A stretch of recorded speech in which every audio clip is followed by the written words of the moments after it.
It was a Tuesday evening around 7:40 p.m. when Samantha pulled out her phone and opened a food delivery app. Exhausted from her workday and unwilling to cook, she craved pad thai from a nearby restaurant just 3 blocks away. The dish was priced at $14 in-store, but the app displayed it at $16.50, an 18% increase she hardly registered. Tempted by the app's suggestions, she added a $6 spring roll to her cart. Then came the fees, $4.99 for delivery, $3.20 as a service charge, $2 for not meeting the minimum order requirement, plus $2.47 in taxes. The platform recommended a $7.18 tip, which she approved without hesitation. Her simple $14 meal had ballooned to $42. She confirmed the order, set her phone aside, and waited 38 minutes for food she could have retrieved herself in just 11 minutes. Samantha isn't intelligent. She holds a master's degree in marketing and earns $87,000 annually. On some level, she recognizes this isn't a smart financial move, but fatigue won out and the ease of the transaction made $42 seem reasonable in that moment. What Samantha fails to realize is that she repeats this pattern, or variations of it, roughly 4 times weekly. Sometimes it's grocery delivery services instead of visiting the supermarket, same-day shipping instead of driving to a nearby retail store, buying pre-cut produce instead of whole items, or purchasing assembled furniture rather than flat-pack alternatives. She's consistently paying what I term the ease surcharge on numerous transactions each month. Calculated annually, this convenience surcharge drains more than $11,000 from Samantha's budget, money that vanishes into charges, price increases, and various fees, essentially subsidizing her fatigue while enriching everyone except herself. I'm Rob, and I dedicate considerable mental energy to analyzing how many individuals hemorrhage money to sidestep trivial inconveniences.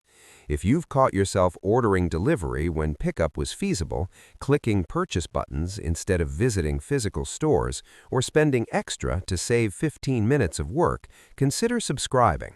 I'm about to reveal how contemporary commerce has been restructured to penalize your weariness and precisely what this penalty costs over your lifetime. I label it the indolence levy, and you're almost definitely paying it unknowingly. Here's what you must grasp about the convenience surcharge. It's not accidental or a natural market occurrence. It's a deliberately constructed framework engineered to capitalize on a particular weakness in human cognition: our inability to effectively compare immediate effort against future financial consequences. Behavioral economists identify this as present bias. It functions like this. Your mind perceives any inconvenience occurring right now as vastly more significant than a financial expense that exists abstractly within a system of figures you don't directly experience. Walking 11 minutes to collect your pad thai represents concrete, immediate physical exertion you can vividly picture. Spending an additional $28 is merely digits on a display, already incorporated into a sum you'll forget tomorrow. Your brain selects the route of minimal present resistance, even when the mathematics are disastrously unfavorable. The entire gig-based economy, food delivery platforms, grocery services, ride-sharing, same-day shipping, task marketplaces, all of it capitalizes on monetizing this cognitive weakness. These companies aren't selling convenience. They're marketing the circumvention of minor discomfort at 300% markups.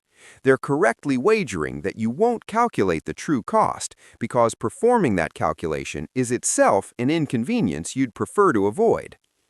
Research from McKinsey in 2023 indicates that typical American households now allocate approximately $5,400 yearly on convenience-oriented services that were either non-existent or rarely utilized 10 years ago.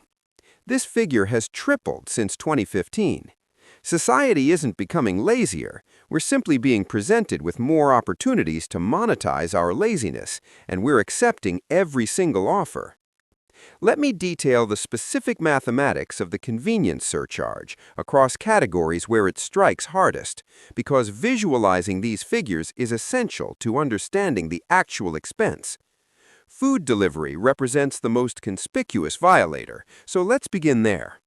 The typical delivery order through major platforms costs approximately 40 to 60% more than identical food collected personally or consumed at the restaurant.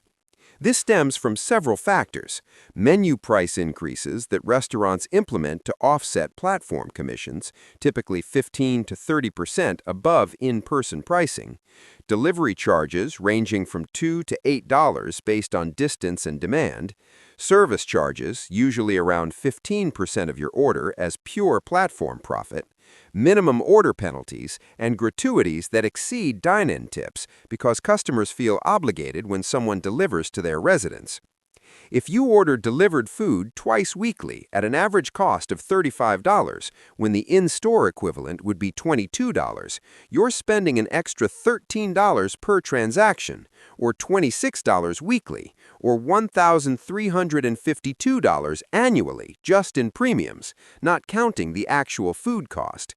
That's equivalent to a vehicle payment, a vacation, or 4 months of $300 monthly index fund contributions that would accumulate to over $100,000 across 25 years. Each delivered meal represents a fragment of your retirement vanishing permanently. Grocery delivery constitutes the second major category, with similarly punishing mathematics. Platforms like Instacart, Amazon Fresh, and Walmart Plus Delivery impose costs absent when you physically shop. Platform prices typically run 5 to 15% higher than in-store pricing before any fees. Service charges range from 5 to 10% of orders. Delivery fees often span $4 to $8, sometimes waived through subscription services costing $10 to $15 monthly. Gratuities are anticipated, adding another 15 to 20%.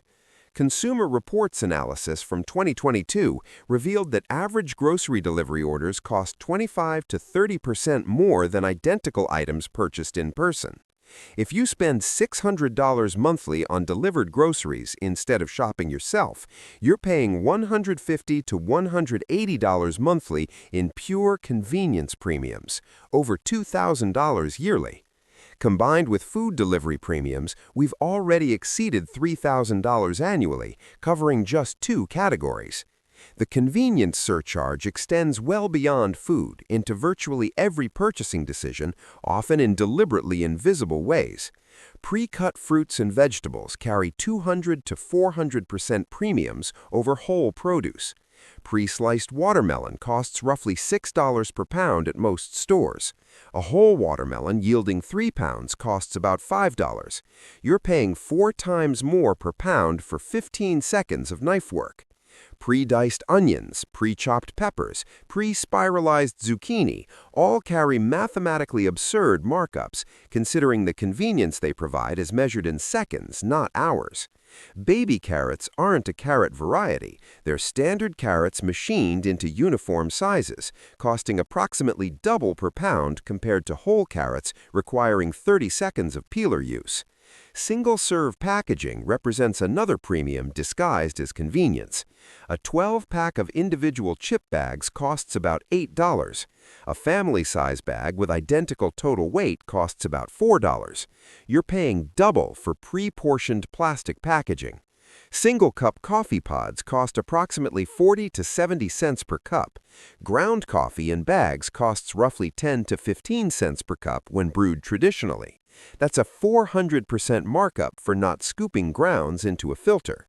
If you consume 2 pod-brewed cups daily instead of brewing from a bag, you're spending $400 yearly on coffee alone. Amazon Prime and similar subscription services represent particularly clever convenience premium extraction. Average Prime members spend approximately $1,400 yearly on Amazon compared to roughly $600 for non-members. Amazon attributes this to members loving the service so much they shop more. What's actually occurring is that complimentary shipping eliminates a psychological barrier that would otherwise prompt consideration of whether you genuinely need that item or could obtain it cheaper elsewhere. The 2-day delivery promise generates urgency, preventing price comparison. Subscribe and save features lock you into recurring purchases at prices often exceeding competitors.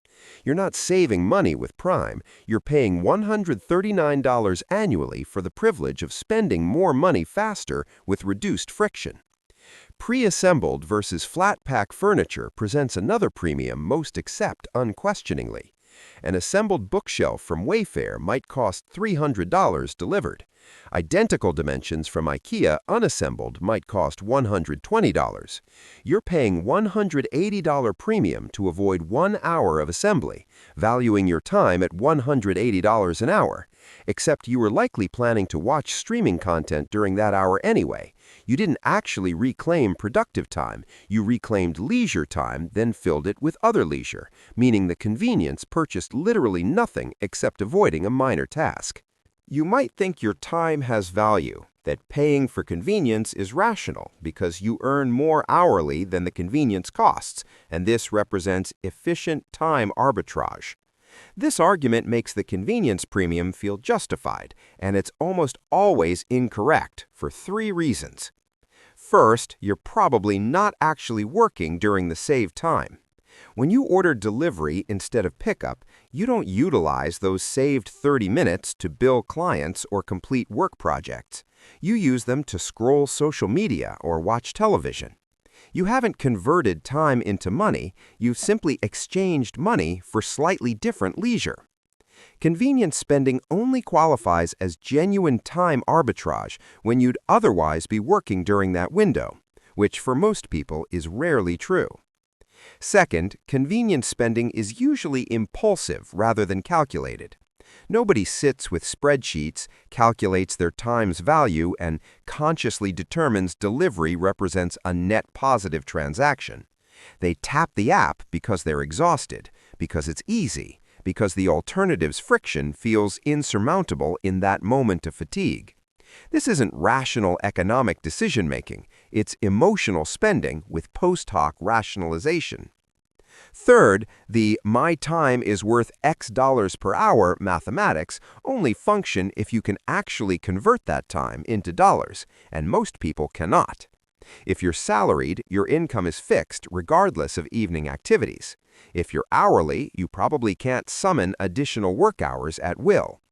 The time you save with convenience spending is almost never convertible into actual income, making the comparison false.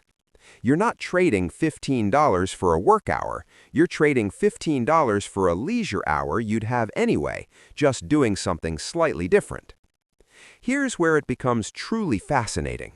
The convenience premium isn't just about individual purchases, it's about the compounding effect of convenience as a lifestyle. Once you start paying for convenience in one area, it becomes normalized. The first delivery order feels extravagant. The 20th feels normal. By the 50th, you've forgotten you ever collected your own food. This is what behavioral scientists call hedonic adaptation to spending patterns, and it operates rapidly. Every convenience you adopt elevates your baseline expectations for friction. If you're accustomed to groceries appearing at your door, walking through a store feels like an imposition rather than normal activity. If you're accustomed to pre-chopped vegetables, holding a knife feels like labor rather than a basic life skill. The convenience premium escalates because each convenience you adopt makes the next feel more necessary. You're no longer buying time, you're buying avoidance of experiences that only feel burdensome because you've been conditioned out of tolerating any friction. Companies selling convenience understand this. Their entire business model depends on making you less capable of tolerating inconvenience, because the less friction you can handle, the more you'll pay to avoid it. Delivery platforms don't want occasional usage when you're truly exhausted. They want to become your default, your first instinct, your reflexive response to what's for dinner.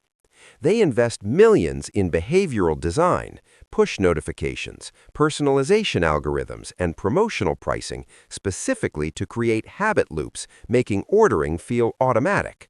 Once the habit forms, convenience is no longer a treat, it's a dependency, and dependencies can be priced accordingly.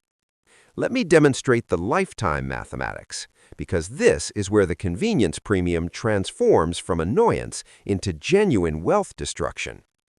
Consider someone paying an average convenience premium of $400 monthly across all categories: food delivery, grocery delivery, pre-made foods, premium shipping, subscription services, and various other friction avoidance purchases. That's conservative based on our discussed figures. Many people pay significantly more. $400 monthly equals $4,800 yearly.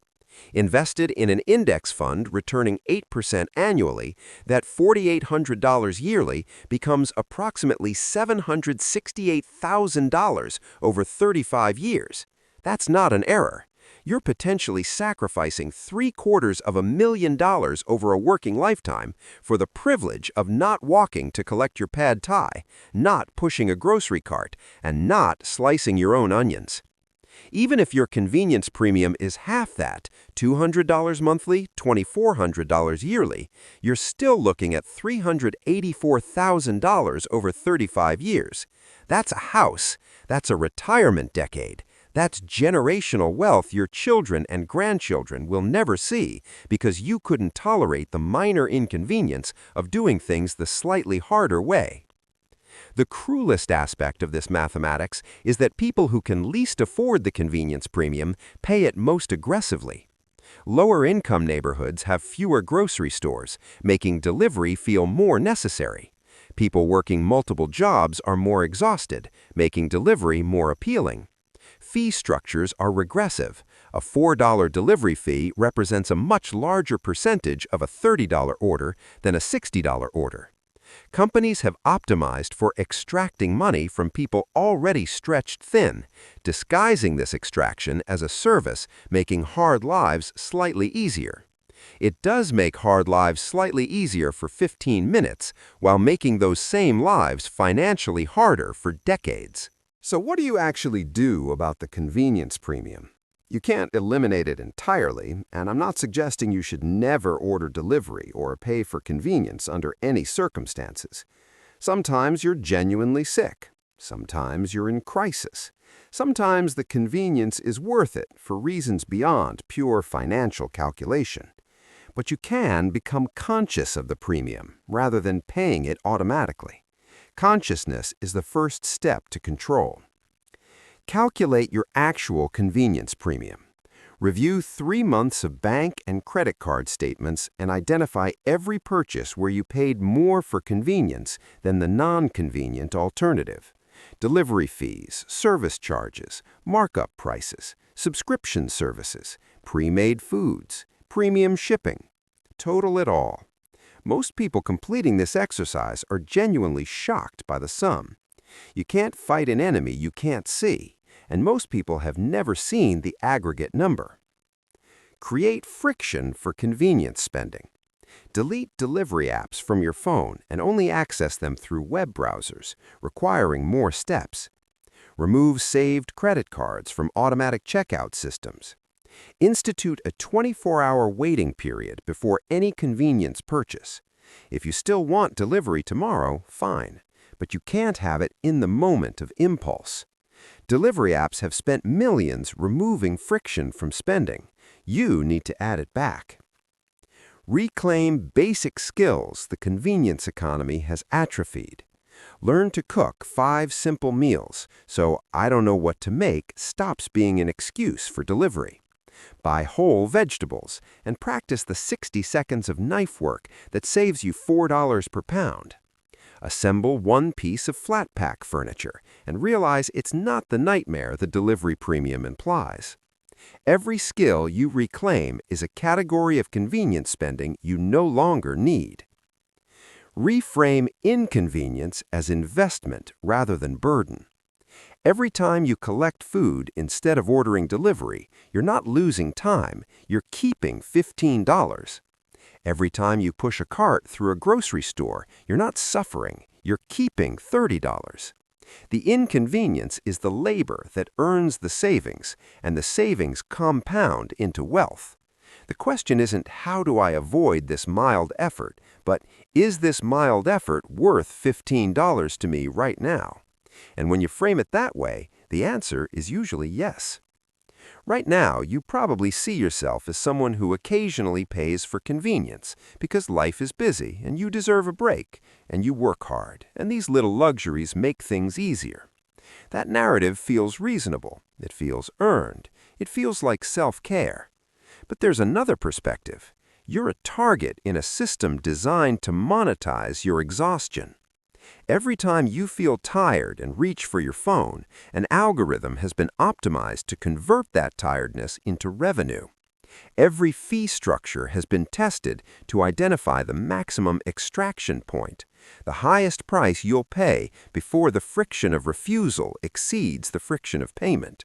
You're not treating yourself, you're being harvested.